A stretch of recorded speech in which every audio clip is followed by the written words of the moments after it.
KPCC president K സുധാകരന് പകരക്കാരൻ വേണമെന്ന ആവശ്യം കോൺഗ്രസിൽ ശക്തമാകുന്നു. കോൺഗ്രസ് സംസ്ഥാന അധ്യക്ഷ പദവിയിലേക്ക് യുവാക്കൾ ഉൾപ്പെടെയുള്ളവരെ പരിഗണിക്കണമെന്ന് മുതിർന്ന നേതാക്കൾ ആവശ്യപ്പെടുന്നുണ്ട്. തെരഞ്ഞെടുപ്പ് ഫലം വന്നതിനു ശേഷമായിരിക്കും പുതിയ പ്രസിഡന്റ് ഉൾപ്പെടെയുള്ള കാര്യങ്ങളിൽ ദേശീയ നേതൃത്വം അന്തിമ തീരുമാനം കൈക്കൊള്ളുക. സംഘടനാ സംവിധാനത്തിൽ ദൗർബല്യമുണ്ടെന്ന് കോൺഗ്രസ് നേതാക്കൾ തന്നെ സമ്മതിക്കുന്നു. ഇത് പുനഃപരിശോധിക്കുന്നതിന്റെ ഭാഗമായിട്ടാണ് നേതൃനിരയിലെ അഴിച്ചുപണിയെക്കുറിച്ച് കോൺഗ്രസ് ദേശീയ നേതൃത്വം ആലോചിക്കുന്നത്.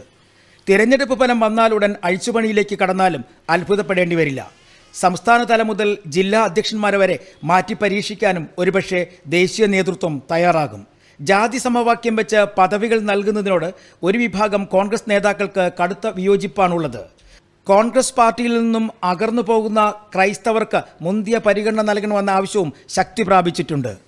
യുവതലമുറയെ പരിഗണിക്കുകയാണെങ്കിൽ AICC സെക്രട്ടറിയും NSU ദേശീയ നേതാവുമായിരുന്ന റോജി എം ജോണിനായിരിക്കും പ്രഥമ പരിഗണന. കഴിഞ്ഞ പ്രാവശ്യം റോജി എം ജോണിൻ്റെ പേര് അന്തിമഘട്ടം വരെ പരിഗണിച്ചിരുന്നു. മാത്രവുമല്ല, ക്രിസ്തീയ സമുദായത്തിൽ നിന്നും ഒരു KPCC പ്രസിഡന്റ് വന്നിട്ട് വർഷങ്ങൾ പലതായെന്ന പരിഗണനയും റോജിക്ക് ലഭിക്കും. ഉമ്മൻചാണ്ടിക്ക് ശേഷം ആളെ കൂട്ടാൻ കഴിവുള്ള നേതാവെന്ന പരിഗണനയാണ് ഷാഫി പറമ്പലിന് സാധ്യത നൽകുന്നത്. മാത്യു കുഴൽനാളിൻ്റെ പേരും പരിഗണിക്കുന്നുണ്ട്. എന്നാൽ ദേശീയ നേതൃത്വത്തിൻ്റെ ഇഷ്ടക്കാരനാണ് റോജി എം ജോൺ MLA.